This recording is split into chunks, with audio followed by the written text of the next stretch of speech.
Shalom, shalom, mes bien-aimés dans le Seigneur. Je vous salue tous au nom de Jésus-Christ de Nazareth. Paix et grâce chez vous. Et puis, très très bonne année à 2023 à tout un chacun de vous. Paix et grâce.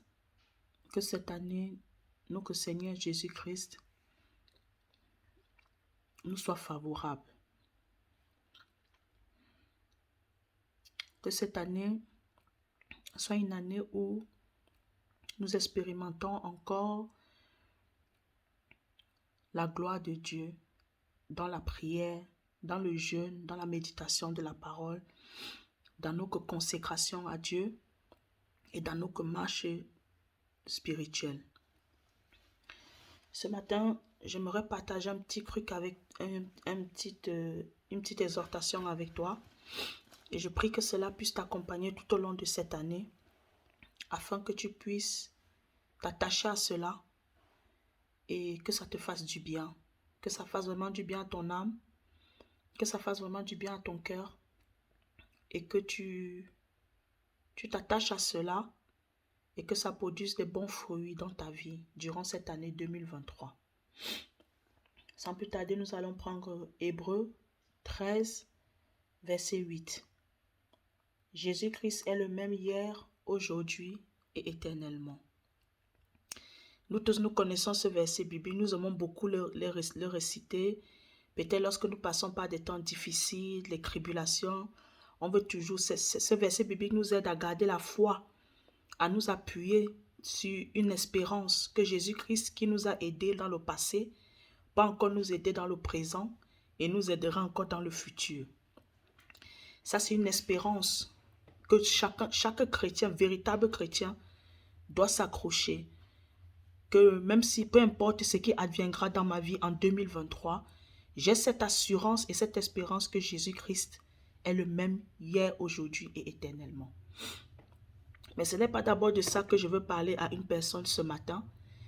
J'aimerais m'approfondir sur Jésus-Christ est le même hier, aujourd'hui, tellement. Qu'est-ce que cela signifie?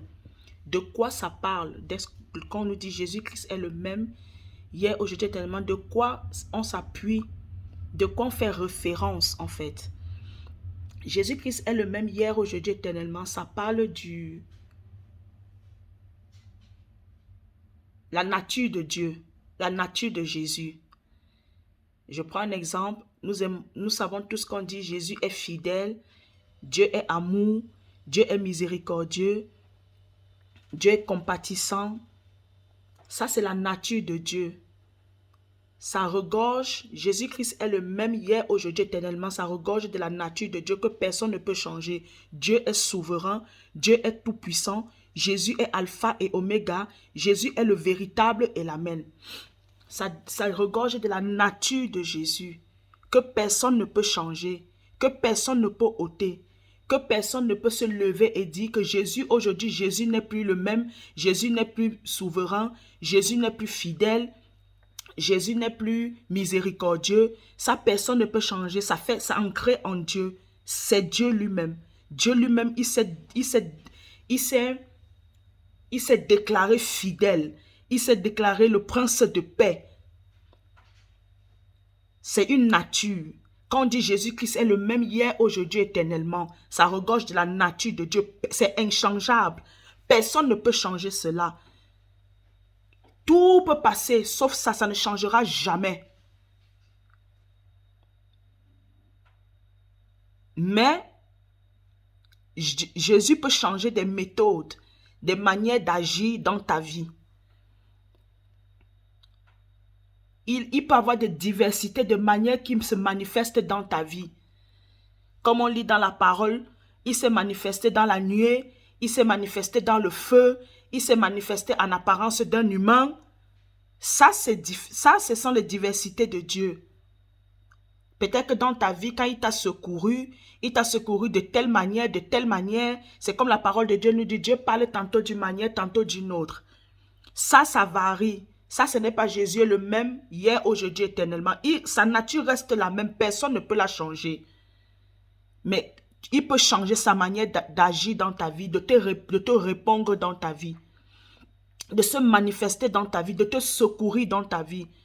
Il peut avoir recours que lui-même il agisse, ou bien il va se servir de ses serviteurs, des personnes à qui il a donné un mandat spirituel, une couverture spirituelle dans ta vie pour te faire avancer, pour te délivrer, pour te soutenir dans ta marche spirituelle sur la terre. Voilà pourquoi j'ai voulu partager ce message avec toi pour te dire que, pour t'encourager, t'édifier en te disant, cette année 2023, sois comme Jésus.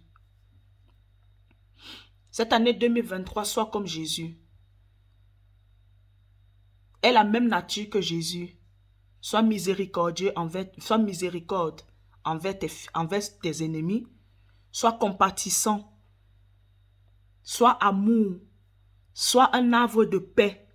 C'est par là qu'on reconnaîtra que tu as connu Jésus et que tu appartiens vraiment à Jésus. Refuse d'être en 2023 avec les mêmes choses de 2022. Refuse ça. Parce que Jésus lui-même ne croit pas que les méthodes qu'il a utilisées en 2022 dans ta vie, c'est presque peut-être les mêmes méthodes qu'il va utiliser en 2023. Ce qu'il te demandera de faire, le prix à payer de 2022 ne seront pas le même prix à payer qu'il demandera que tu payes en 2023. Il va varier. Il va diversifier. Il y aura la diversité. Il y aura la diversité. C'est pour ça que nous pouvons lire dans la parole, il y a diversité des dons spirituels. Il y a diversité dans le ministère, même dans la manière, les miracles. Vous allez voir un serviteur de Dieu, lui, il va seulement suffire qu'il chante, les gens vont être délivrés. Il y a d'autres personnes, il va falloir qu'il t'impose les mains pour que tu sois délivré. Il y a d'autres, il va falloir qu'il parle. Il parle avec autorité, il déclare une parole. Tu seras délivré. Ça, c'est la diversité de Dieu. Il y aura des personnes, Dieu leur demandera de plus méditer sur la parole. Dieu demandera à certains de plus jeûner. Dieu demandera à certains de plus prier. Dieu demandera à certains de plus s'investir dans son œuvre. Dieu demandera certaines diversités à certaines personnes. Ne t'attends pas à ce que Dieu te demande les mêmes choses qu'il t'a demandé en 2022. Laisse libre arbitre à Dieu de faire de toi, de faire de ce qu'il a destiné de toi, ce que lui, il veut, ce que lui, il a prévu de faire. Pas ce que toi, tu imagines. Parce que c'est ça véritablement le véritable problème de nous les chrétiens, de ce temps de la fin. Si Dieu a agi d'une manière A avec nous, on veut toujours que Dieu agisse de la même manière. On n'aime pas le changement. On n'aime pas expérimenter. On est beaucoup dans l'habitude. On s'habitue beaucoup. Ah, si Dieu a fait comme ça l'année passée, ça a marché, ça veut dire que, oh non, l'année prochaine, il faut aussi qu'il fasse la même chose. Non, il est le même hier, aujourd'hui, éternellement. Il est fidèle. C'est le même Dieu qui t'a exaucé en 2022, qui t'exaucera toujours en 2023. Ce n'est pas à toi d'aider Dieu. Ce n'est pas à toi de dire à Dieu comment il doit agir dans ta vie, comment il doit se comporter avec toi dans ta vie. Toi, fais-lui confiance. Fais confiance à sa nature, qu'il est un Dieu fidèle, il est un Dieu amour, il est un Dieu de paix, il est un Dieu miséricordieux. Ça, c'est ça qui doit t'importer. Le reste, ça ne te regarde pas, ça regarde Dieu. Le problème, c'est que quand on voit Dieu, peut-être on a l'habitude que Dieu agit avec nous, Dieu nous parle plus par les songes, on se limite à ça, on ne veut pas aller plus loin. Et pourtant, Dieu peut maintenant te parler par des visions. Dieu maintenant peut te parler par quelqu'un d'autre, pas parce que tu n'es pas sensible à sa voix, non. C'est une autre manière pour te faire grandir, pour te faire maturer dans la foi. C'est ma prière pour toi pour cette année.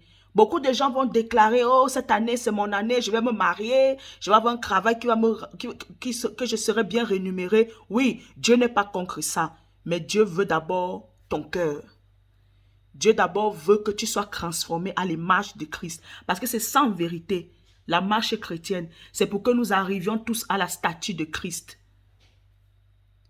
C'est ma prière pour toi pour cette année 2023, pardon. Que nous marchons tous, moi y compris, à la statue de Christ. Cette année 2023, que nous ne soyons pas discrets. Que nous ne soyons pas discrets. Que notre priorité soit de plaire à Dieu. Que notre priorité Sois d'être comme Christ. Fais comme Jésus. Sois comme Jésus en 2023. Sois comme Jésus en 2023. Et cela te permettra de jouir et de bénéficier de ce qu'il a en réserve pour toi en cette année. Voilà mon message que j'avais à te partager. Encore bonne année 2023 à toi et ta famille. Que Dieu vous soit favorable. Paix et grâce au nom de Jésus-Christ.